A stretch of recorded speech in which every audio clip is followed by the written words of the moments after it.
J'ai eu plein de souvenirs de moments où j'ai pu me dire: «Mais pourquoi je fais ça, en fait? Pourquoi je me retrouve là? Il est, 23h, je suis dans ma voiture en train de dormir, en haut d'une montagne. Qu'est-ce qui m'est arrivé dans ma vie pour aller faire un truc pareil?» J'ai beaucoup baigné, en fait, dans l'univers du vin. Je me suis beaucoup imprégnée, plus que je me suis aventurée et lancée dans le vin. J'étais avec quelqu'un à l'époque qui était sommelier de formation et qui m'a transmis beaucoup sa passion du vin. Et j'ai beaucoup absorbé comme une éponge plein de mots finalement que je comprenais pas vraiment ou que je sais pas, c'était pas très imagé, c'était très abstrait. Mais bon, je pense que inconsciemment quand même, j'ai gobé plein de trucs.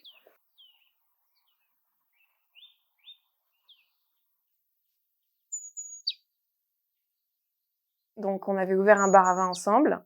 Mais moi, je me cachais beaucoup derrière lui et sa vision du vin. Il connaissait très bien le vin, il en parlait très bien, il avait une vraie faculté pour transmettre sa connaissance et ses ressentis, ses émotions sur le vin. Si bien que quand on s'est séparés, que je me suis retrouvée toute seule dans le bar à vin, j'étais un peu désemparée. Je me suis dit: «Comment je vais faire pour vendre des vins?» alors que finalement, je sais pas, je connais pas trop la technique du vin, je connais pas, j'avais peur de dire une connerie, on a toujours peur de dire des conneries quoi dans le vin.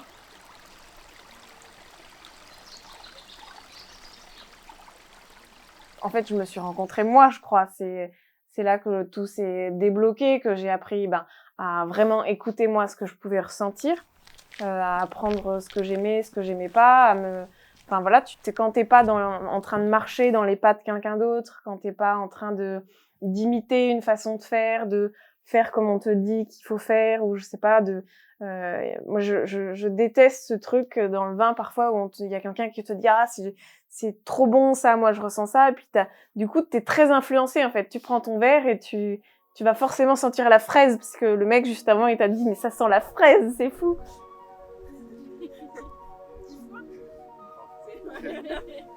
Je me faisais des petits week-ends solo pour aller découvrir un endroit, une ville. Et c'est vrai que j'aimais ça en fait, me retrouver toute seule, découvrir un endroit, t'es complètement perdue. Voilà, j'ai toujours aimé ça en fait, être un peu tranquille et aller apprendre quelque chose ou découvrir quelque chose. Ça m'a jamais effrayée ça. C'est mon petit côté un peu sauvage peut-être. Ouais. Et l'écriture est revenue me frapper très fort.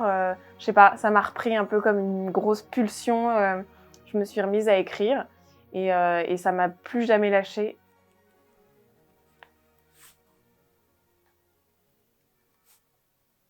J'ai fait des salons pro dans la Loire.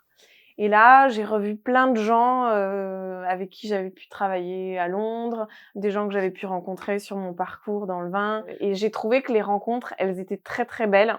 Mais j'étais un tout petit peu frustrée de ces moments où tu es en train de goûter.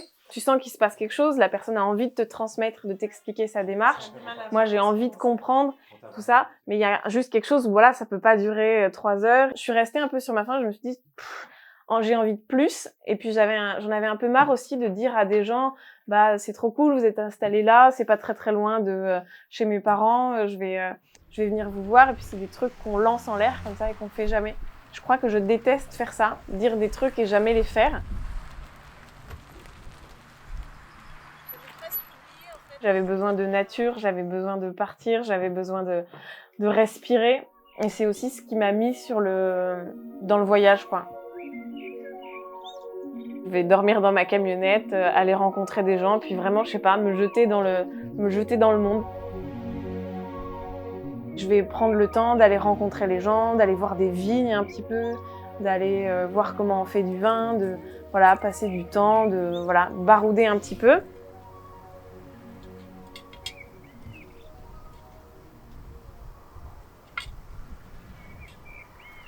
Au début, je pense que les gens ils comprenaient pas trop ce que je faisais. Moi, je disais vraiment, je dis mais en fait, j'ai juste envie de passer un peu de temps avec vous. C'était un peu ridicule, un peu. J'ai envie c'est juste vous rencontrer. Moi, après, je disais, j'écris un peu des petits trucs. Je voulais pas effrayer les gens. Je voulais pas qu'ils s'attendent aussi à des articles ou des trucs très techniques. Enfin, vraiment, j'y allais avec toute mon humilité de, en fait, j'ai envie d'apprendre, de comprendre. Je pense que, voilà. Et ça, plutôt, gardez-la pour vous. C'est une cuvée que j'ai faite, moi, avec Édouard Adam, qui est dans le sud, là, dans le Languedoc. Ouais. Mais comment ça se fait qu'il nous manque un... En plus, j'étais toute seule, et j'étais donc toute seule, camionnette, chien. Il y a quelque chose qui...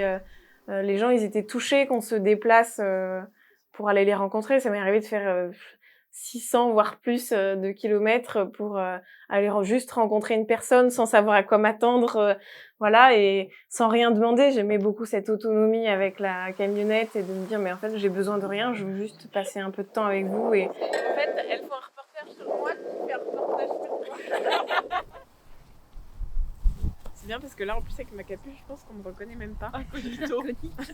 Et c'était super touchant de sentir que les gens, ils ouvraient la porte et que voilà, ils te laissaient rentrer, qu'ils t'invitaient à dîner parfois, qu'on te disait tu peux prendre une douche, que tu peux dormir là si tu veux dormir au chaud. Enfin, ça m'est arrivé beaucoup de fois et c'était super beau de se dire voilà, je dors chez des gens que je connais pas un jour sur deux. C'est quand même rigolo.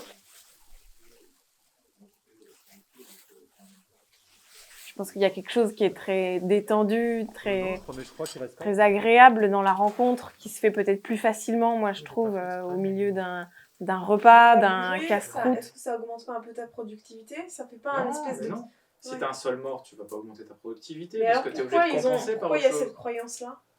Ça existe chez beaucoup de gens, cette truc, moi j'ai souvent entendu. Alors genre, pourquoi? je retourne, ça rafraîchit un peu le sol, là. Parce qu'en fait, quand tu travailles ton sol... Et donc j'avais besoin de cet équilibre où, hop, quelques jours où je suis vraiment dans l'extérieur, dans la rencontre, et ensuite je switch, je me recentre, je vais camper, dormir en haut d'une montagne, et là c'est mes moments à moi, j'ai envie de parler à personne, et j'écris les choses que j'ai envie d'écrire, et ça peut être relater une rencontre, comme juste écrire comme si je peignais le paysage, mais avec des mots en fait.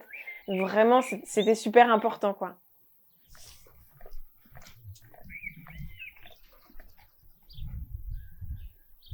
Ça a été une vraie façon de me poser beaucoup de questions sur moi, mon présent, ce que je faisais, mon passé, mon avenir. C'est beaucoup d'introspection, je pense. C'est une façon faut aller se connaître soi-même, savoir pourquoi on va employer tel ou tel mot. Je sais que j'ai une façon de parler du vin, voilà, qui peut-être parle à d'autres, mais qui est très personnelle parce qu'elle est liée, moi, à mon cheminement, à mon histoire, à ma culture du vin ou pas d'ailleurs, de plein de choses, des paysages, des voyages, des rencontres. Pour moi, les mots, en fait, c'est un peu comme des petites mallettes ou des petites valises qui ont beaucoup, beaucoup de sens. Et le choix d'un mot, c'est quand même très important parce que ça permet vraiment d'ouvrir un imaginaire qui résonne de façon très différente chez les uns et les autres. Fait un moment aller écrire des trucs avec la peinture, c'était pour mettre une... Je crois que j'aime beaucoup mettre le texte sous forme d'image, d'avoir parfois peut-être cette espèce d'amas de texture, faire de la chose abstraite quelque chose qui devient une matière et qui peut avoir une couleur et qui peut prendre une certaine place sur une feuille de papier, qui peut s'étendre ou alors être compressé ou coupé en deux, ou un peu, c'est une façon je sais pas, de triturer un peu le mot et le sens des choses. J'édite un livre qui s'appelle Chasser le naturel, qui est en plusieurs tomes, voilà, avec tous ces textes qui racontent les moments qu'on a passés ensemble. Chasser le naturel, ça va devenir comme un petit carnet de voyage où ça va mélanger un peu ces textes, les rencontres avec les vignerons et les vigneronnes, et puis des rencontres, enfin les moments à moi, quoi. Le livre, il reflète vraiment ce que je suis, je crois. Où c'est ces moments très à l'extérieur et les moments très à l'intérieur.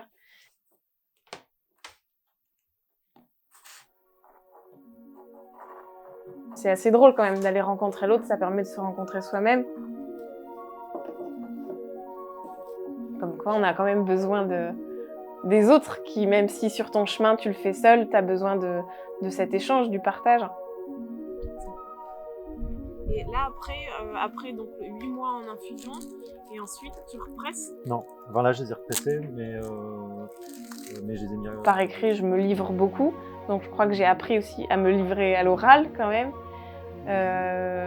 Et j'ai appris, en fait, je crois que j'ai appris à rencontrer l'autre aussi.